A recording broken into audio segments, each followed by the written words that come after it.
Halo, apa kabar? Assalamualaikum warahmatullahi wabarakatuh. Saya Hersy Bunarif dari Forum News Network.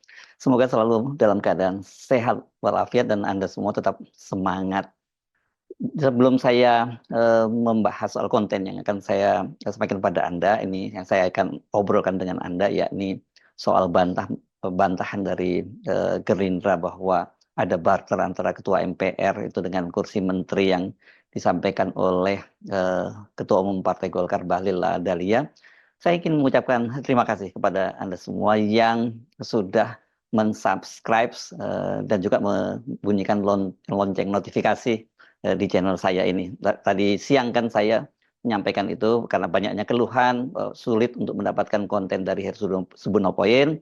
Saya mengingatkan bahwa terutama untuk para generasi kolonial angkatan saya, bukan generasi digital itu ya, untuk mensubscribe ya di sini dan kemudian menyalakan lonceng notifikasi dan syukur-syukur kalau Anda menganggap konten-konten ini penting Anda share di grup-grup pertemanan Anda seperti WhatsApp misalnya dan responnya cukup bagus. Hari ini pertambahan subscriber yang cukup signifikan. Ini mudah-mudahan akan membantu penyebaran dari konten-konten yang saya garap di Hersy Bunarif. Nah, sekarang kita kembali ke topik kita ini. Sikap dari Ketua Umum Partai Golkar Bahlil Lahadalia yang suka ceplas-ceplos itu tidak selamanya menyenangkan gitu. Dan apalagi kalau ini kemudian dampaknya kepada partai sahabat begitu dia menyebutnya dan kebetulan itu menjadi ketua koalisi yakni Partai Gerindra. Ini kan karena sebelumnya kan Bahlil menyatakan bahwa mengapa Golkar itu mendapatkan banyak sekali kursi di kabinetnya Prabowo bahkan lebih banyak dari Partai Gerindra itu karena kata dia ada barter kursi menteri itu dengan ketua MPR yang sekarang dijabat oleh kader Partai Gerindra. Oh, ini bukan hanya sekadar kader ya, ini sekjen Partai Gerindra Ahmad Muzani. Dan inilah yang kemudian membuat Ketua Harian Partai Gerindra Sufmi Dasko Ahmad perlu menjelaskan kepada publik. Kalau ada tokoh seperti Dasko ini kan memang bagi wartawan ini senang ya. Kita nggak perlu korek-korek, cari bocoran. Dia sudah bocor sendiri dan ini bukan bocornya bocor halus tapi bocor besar. Anda tentu masih ingat ketika dia juga menyampaikan pidatonya dan kemudian menyinggung Raja Jawa. Ini dia menyebut Raja Jawa yang dimaksud adalah Jokowi yang dia gambarkan itu bengis ya Raja Jawanya ini karena ini kata dia bisa bahaya ini kalau kalau berani macam-macam dengan Raja Jawa ini. Ngeri, ngeri ini barang begitu. Tapi pada waktu itu tidak tahu kita reaksi Pak Jokowi seperti apa karena kemudian istilah Raja Jawa itu kan menjadi istilah yang banyak dipakai oleh para pengamat maupun media dan kalau kita ngomong Raja Jawa itu yang mengacu pada Pak Jokowi dengan konotasi yang negatif kan kalau Raja Jawa itu kan sesungguhnya tidak kalimat yang netral gitu ya tapi dengan ucapan Bahlil itu konotasinya menjadi negatif dan itu yang sampai sekarang dilekatkan kepada Pak Jokowi. Selain dipanggil Mulyono, juga banyak pengamat dan media itu menyebutnya sebagai Raja Jawa. Akibat pernyataannya itu yang menyatakan bahwa mengapa kursinya Golkar itu jadi sangat banyak karena adanya barter Ketua MPR itu membuat Ketua Harian Partai Gerindra Sufmi Dasko Ahmad itu rupanya merasa nggak nyaman ya, nggak enak juga lah ya disebut ada barter semacam ini jabatan kok dibarter-barter begitu ya. Karena menurut dia pemilihan Sekretaris Jenderal Partai Gerindra Ahmad Muzani sebagai Ketua MPR itu dilakukan berdasarkan hasil musyawarah mufakat antar faksi kata dia ya. Sebenarnya begini bahwa pimpinan MPR itu kan akan dipilih secara musyawarah dan mufakat antar fraksi-fraksi kata Dasko kepada wartawan di Komplek Parlemen pada hari Selasa 22 Oktober 2024. Dasko menjelaskan Golkar sebagai bagian dari koalisi pendukung Prabowo Subianto dan Gibran Rakabuming Raka itu memiliki keinginan untuk menduduki kursi MPR RI seperti pada periode sebelumnya. Namun demikian, kata dia, hasil musyawarah antar fraksi dan unsur kelompok Dewan Pimpinan Daerah atau DPD di MPR RI secara bulat sepakat untuk memilih Muzani sebagai ketua. Memang waktu itu sebagai partai koalisi ada nada keinginan Golkar untuk kemudian menduduki kursi pimpinan MPR. Tapi setelah musyawarah dan mufakat, ya akhirnya ini dijatuhkan kepada Pak Muzani dari Partai Gerindra. Dan itu juga atas kesepakatan dari partai-partai lain. Pada wartawan kemudian sampai mengulang-ulang, itu kata dia, ini musyawarah mufakat ya. Ini mana yang benar? Ini saya kira kita bisa kembali lagi ke undang-undangnya, yakni Undang-Undang MD3 yang mengatur kedudukan DPR, MPR, DPD, dan DPRD tingkat 1 dan tingkat 2. Dan kemudian praktek yang sebelumnya, maksudnya konvensi sebelumnya. Kalau kita mengacu pada hasil pemilu periode 2019-2024 itu, kan yang memperoleh suara terbanyak di kursinya di DPR itu adalah PDIP, dan kemudian yang nomor 2 itu adalah Partai Golkar, dan yang ketiga Gerindra. Itu sama dengan sekarang ini. Hanya saja pada pemilu legislatif 2019 itu sesungguhnya jumlah suara secara nasional Gerindra itu lebih banyak dari Golkar. Tapi begitu dikonversi menjadi kursi, memang Golkar yang lebih banyak. Dan pada waktu itu berdasarkan Undang-Undang MD3 itu, bahwa yang menjadi ketua DPR RI itu adalah partai yang memperoleh kursi terbanyak. Dan karena itulah, karena PDIP itu mendapat jumlah kursi terbanyak pada waktu itu 128 kursi, jauh dengan suara Golkar yang hanya 85 kursi pada waktu itu. Kemudian Puan Maharani ini dipilih menjadi ketua DPR RI. Dan kemudian dia didampingi oleh 4 orang wakilnya dari partai-partai yang memperoleh kursi terbanyak, nomor 4 sampai nomor 5. Sementara Golkar yang pada waktu itu memperoleh kursi kedua terbanyak, itu mendapat jabatan sebagai ketua MPR. Pada waktu itu yang menjadi ketua MPR adalah politisi Golkar Bambang Susatyo, Bamsud ya. Nah, kemarin ini ketika terjadi ribut-ribut polarisasi di Pilpres 2024, di mana PDIP itu berada berseberangan dengan Koalisi Indonesia Maju, ada wacana untuk mengubah MD3 itu. Artinya pernah juga terjadi sebelumnya, pada periode sebelumnya, pada waktu itu PDIP yang memperoleh kursi terbanyak itu kemudian tidak menjadi ketua DPR ya. Ini rekayasa politik, political engineering lah di kalangan anggota-anggota DPR itu. Nah, sekarang ini ada upaya juga melakukan hal serupa, tapi kemudian rupanya ada kesepakatan, dan juga Pak Prabowo sendiri kelihatannya karena pada waktu itu dia ingin juga merangkul PDIP, dia tidak ingin membuat sakit hati PDIP, dan kemudian akhirnya Puan itu tetap didukung, dan mereka mengacu pada MD3 dan tetap Puan yang menjadi ketua DPR. Ya, nah, jadi kalau begitu artinya sebenarnya sesuai dengan konvensi, ya harusnya Golkar yang menjadi ketua MPR. Itu kalau berdasarkan konvensi. Tapi kalau berdasarkan Undang-Undang MD3, yang apa yang dikatakan oleh Dasko benar juga, bahwa itu merupakan prosesnya musyawarah dan mufakat. Jadi tidak ada seperti di DPR yang suara terbanyak begitu ya. Jadi disepakati, kalau disepakati kemudian Muzani yang menjadi ketua MPR, dan kemudian didampingi oleh wakil-wakilnya dari partai-partai yang lain, ini beda ya. Kalau di DPR itu hanya dibatasi yang sampai memperoleh suara terbanyak kelima, kalau di MPR ini semua didapatkan jatah menjadi wakil ketua MPR. Jadi ini dari sisi aturan undang-undangnya, Undang-Undang MD3, apa yang dikatakan Dasko itu tidak salah. Tapi apakah kemudian terjadi barter-barter? Nah, ini yang saya kira cukup menarik, karena Bahlil ini kan orangnya ceplas-ceplos. Dan Bahlil ketika memperingati ulang tahun Golkar ke-60 kemarin itu, tanggal 21, dia ini membocorkan ini bocor besar gitu ya. Dia ketika pidato, dia menceritakan bagaimana asalnya, sehingga kemudian Golkar ini yang di koalisi Indonesia Maju, kok jumlah kursi menterinya itu lebih banyak bahkan dibandingkan Gerindra, yang di sini Pak Prabowo ketua umum Partai Gerindra menjadi presiden. Jadi walaupun perolehan kursi di DPR kemarin itu lebih banyak Golkar, tapi tetap saja kan ketua koalisinya adalah Gerindra. Jadi harusnya Gerindra mendapat kursi yang lebih banyak. Nah, ini yang diceritakan oleh Bahlil, dan ini banyak dikutip oleh media. Nah, Bapak Ibu semua, ada cerita. Ini Bang Ical, maksudnya ini Abu Rizal Bakri, Ketua Dewan Pembina Partai Golkar sebelumnya. Waktu proses penyusunan kabinet, Bang Ical, saya berkomunikasi terus.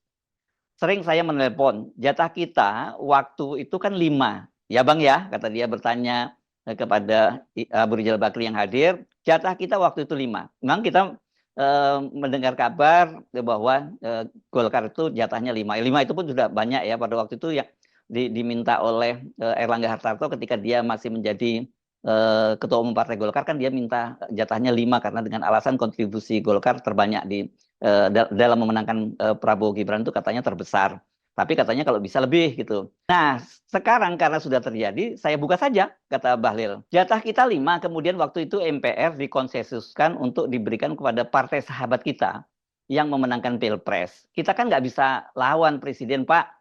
Kalau kita lawan Presiden, repot kita semua kan. Ucapan Bahlil ini mengingatkan kita ketika dia menyinggung Pak Jokowi dengan sebutan Raja Jawa. Tapi kali ini Pak Prabowo tidak disebut sebagai Raja Jawa. Presiden katanya kok dilawan. Ya memang presiden jangan dilawan. Itu dalam konteks koalisi ya. Bahlil menyebut saat itu Golkar melakukan gaya politik Abu Rizal Bakri, kata dia gitu. Yakni ada sesuatu yang diambil maka pihaknya meminta unsur yang lain. Dan bagi Bahlil yang paling penting tidak mengurangi jatah kursi Golkar. Maka kemudian kita melakukan komunikasi politik ala Bang Ical. Ini diambil tapi kita juga minta yang lain. Waktu itu saya diangkat 5 itu katanya termasuk ketua umum. Saya bilang kalau saya jadi ketua umum Golkar kemudian jadi menteri mengambil jatah ketua umum Golkar berarti saya tidak memboboti Golkar. Tapi saya kemudian mengurangi jatah Golkar. Saya nggak mau, kata Bahlil. Bahlil kemudian menyatakan menteri Golkar itu lalu bertambah menjadi 7. Wush, rupanya ini dibarter 2 kursi, tambah 2 kursi dong ya. Hal ini diambil dari negosiasi posisi ketua MPR dan bobot ketua umum yang semestinya dibedakan. Oh, jadi kalau dari penjelasan Bahlil ini, ya kursi ketua MPR itu 1 kursi menteri, dan kursi dia sendiri sebagai ketua umum Partai Golkar 1. Harusnya saya punya jatah 1 di luar Partai Golkar. Itulah kemudian cerita kenapa Golkar dapat 6 tambah 1 jadi 7 awalnya. Jadi MPR-nya kita kasih, tapi kita ambil 1 lagi jadi 7 menteri, kata Bahlil. Clear ya, ini penjelasan Bahlil seperti itu. Nah, alhamdulillah Pak Menko, Pak Erlangga juga dengan kualitas yang sangat luar biasa dan dibutuhkan oleh negara. Ini maksudnya Erlangga Hartarto itu dapat jatah sendiri dia ya, tidak mengambil jatah dari Golkar. Erlangga ini kan adalah ketua umum Partai Golkar yang dikudeta oleh Bahlil ya. Nah, selama proses tawar-menawar itu, kata Bahlil, dia bolak-balik berkomunikasi dengan Abu Rizal Bakri, dan Abu Rizal Bakri memastikan bahwa posisi Golkar itu sudah aman di pemerintahan. Nah, karena disebut tambahan 1 menteri lagi, ya menjadi 8, itu berkat tangan ketua Golkar sebelumnya Erlangga Hartarto. Ya, 3-4 hari kemudian Bang Ical menelpon saya. Malam, pagi, siang, pastikan Lil. Saya bilang, Bang, nggak perlu dipastikan, barang ini insya Allah jadi. Ini khas banget dia menyebutnya barang nih. Karena beliau punya kualitas yang baik kok, tutur Bahlil. Dan alhamdulillah jadi menjadi 8 menteri. Jadi tadi saya pikir ini adalah sebuah kesempatan yang baik untuk kita mengabdi kepada pemerintahan, kata Bahlil. Siapa saja 8 orang menteri dari Golkar itu, dan jangan lupa ada tambahan lagi wakil ketua umum ya. Itu yang pertama Erlangga Hartarto, sekarang menjadi Menteri Koordinator Bidang Perekonomian. Coba tolong catat ini ya pos-posnya ya. Bahlil, Menteri ESDM, Agus Gumiwang Kartasasmita yang sekarang menjadi Ketua Dewan Pembina Partai Golkar, itu Menteri Perindustrian. Mutia Hafid, itu Menteri Komunikasi dan Digital. Dwi Haji, Menteri Kependudukan dan Pembangunan Keluarga. Nusron Wahid, Menteri Agraria. Maman Abdurrahman, Menteri UMKM. Dito Aryo Tejo, Menteri Pemuda dan Olahraga. Sedangkan untuk kursi Wakil Menteri, Golkar itu juga memperoleh 3 kursi. Yakni Ludwig Paulus, ini mantan Sekjen di eranya Erlangga Hartarto, menjadi Wakil Menteri Koordinator Bidang Politik dan Keamanan. Kristina Aryani, Menteri Perlindungan Pekerja Migran Indonesia. Kemudian Diah Roro Esti, Wakil Menteri Perdagangan. Ya, jumlahnya bayangin, 8/3, 11. Dan makanya Bahlil menyebutnya tambah lagi 102. Jadi 102 itu di DPR maksudnya ya. Nah, belakangan ternyata politikus senior Golkar, Luhut Binsar Panjaitan, dilantik sebagai Ketua Dewan Ekonomi Nasional. Ini Golkar menang banyak banget ya. Jadi berapa orang ini? 9 orang menteri plus 3 orang wakil menteri. Belum lagi kalau ditambah dengan jabatan baru dari Luhut, karena Luhut itu kan kemudian juga dilantik menjadi penasihat khusus Presiden bidang digital. Wah, kalau itu dihitung itu bisa jadi 10 menteri gitu ya. Dan jangan lupa ini menurut Bahlil dengan menjadi ketua DEN itu posisinya Luhut itu sangat tinggi karena katanya bisa ngeri, kata dia ini bisa panggil-panggil para menteri. Itu sebenarnya jabatan dari para politisi Golkar itu masih belum berhenti karena baru saja itu Presiden Prabowo itu melantik politisi Golkar Aceh Hasan Sazili ini ketua DPD tingkat 1 Golkar Jawa Barat itu menjadi Gubernur Lemhanas. Ini lembaga ya yang jabatannya ya sekelas dengan menteri. Pokoknya menang banyak ini ya. Jadi kalau soal barter membarter itu sebenarnya bukan hal yang baru ya, antara Gerindra dengan Golkar, dan Golkar kemudian menang banyak juga. Ini mau dibantah bagaimana faktanya seperti itu. Tentu Anda masih ingat soal pemilihan gubernur di Jawa Barat dan di Jakarta. Kita tahu kan mantan gubernur Jawa Barat yang juga kader Golkar itu Ridwan Kamil, kan tadinya juga diplot untuk menjadi gubernur Jakarta, tapi dia bersama Golkar menolak. Dia ingin tetap di Jawa Barat karena hasil surveinya itu dia dipastikan menang di Jawa Barat karena paling tinggi gitu. Tetapi kan Gerindra itu juga menginginkan posisi di Jawa Barat karena mencalonkan politisi Gerindra yang juga sebenarnya mantan politisi Golkar, yakni Deddy Mulyadi, mantan Bupati Purwakarta, untuk maju di Pilkada Jawa Barat. Kalau masih ada Ridwan Kamil, peluang dari Deddy Mulyadi itu ya berat untuk menang ya gitu. Makanya kemudian Ridwan Kamil bersama dengan Golkar pada waktu itu menolak untuk pindah ke Jawa Barat. Tapi belakangan setelah dipastikan bahwa Anies Baswedan itu tidak maju di Jakarta karena semua partainya diborong, termasuk partai-partai yang tadinya akan mengusung Anies seperti PKB, Nasdem, dan juga termasuk PKS, itu ya dipastikan kemudian Anies itu tidak bisa maju di Jakarta. Bahkan sebelum muncul putusan dari Mahkamah Konstitusi nomor 70 tentang ambang batas pencalonan kepala daerah yang diusung oleh partai-partai politik ini, pada waktu itu kemungkinan besar ya Ridwan Kamil itu akan melawan kotak kosong. Tapi kan untungnya ada calon independen yang melalui berbagai rekayasa akhirnya tetap maju ya, ada rekayasa KTP yang ilegal dan sebagainya, tetap maju ini untuk menghindari kotak kosong. Dan Ridwan Kamil pada waktu itu dia mensyaratkan, katanya dia mau maju ke Jakarta asal berpasangan dengan PKS. Dan kemudian Ridwan Kamil dipasangkan dengan politisi senior PKS Suswono. Ini kan ini yang membuat banyak pendukung Anies marah kepada Ridwan Kamil karena secara tidak langsung ini kan sebenarnya dengan minta atau kesediaan dia maju di Pilkada Jakarta kalau berpasangan dengan politisi PKS, berarti dia mensabot tiket Anies Baswedan dari PKS. Hanya saja karena kemudian lahir putusan MK nomor 70 tentang ambang batas partai-partai yang bisa mengusung calon kepala daerah, itu kan kemudian PDIP bisa mengajukan calonnya sendiri dan muncullah kemudian pasangan Pramono Anung dan Rano Karno berhadapan dengan Ridwan Kamil dan Suswono. Sekarang ini posisinya Ridwan Kamil meskipun paling tinggi surveinya, tapi tidak aman juga karena elektabilitas pasangan Pramono dan Rano Karno itu ternyata secara mengejutkan naik cukup signifikan dan mulai membuntuti Emil dan Suswono. Jadi sebenarnya kalau soal barter-membarter itu sudah terjadi beberapa sebelumnya ya, khususnya dalam soal pilkada di Jakarta dan di Jawa Barat. Tapi pada waktu itu nggak ada yang ngomong soal itu. Tapi kita paham lah bahwa terjadi semacam itu. Masalahnya sekarang dalam soal ketua MPR ini menjadi sensitif gitu ketika diomongkan kepada publik ya. Sebenarnya Bahlil ngomongnya di internal Golkar tapi diliput oleh media. Sama saja. Tentu menarik ya, mengapa kemudian Gerindra ini tetap menginginkan posisi sebagai ketua MPR walaupun jabatan itu sebenarnya sekarang tidak lagi prestisius karena MPR ini kan bukan lembaga tertinggi negara. Sekarang dia sama dengan DPR, DPD dan lain-lainnya karena dia juga lembaga tinggi negara.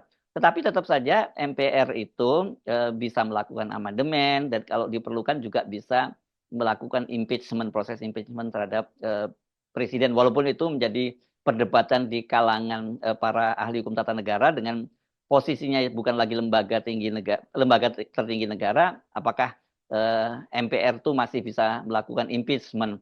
Jadi tapi saya kira ini semua kalkulasi-kalkulasi politik. Ya tapi Pak Bahlil jangan dibocorin dong ke media. Ini kan situasinya membuat nggak nyaman karena ya ini tentu saja buat para kader Gerindra, mereka sendiri kan sekarang ini sebenarnya juga protes mengapa kemudian jumlah kursi Golkar kok lebih banyak dari Gerindra.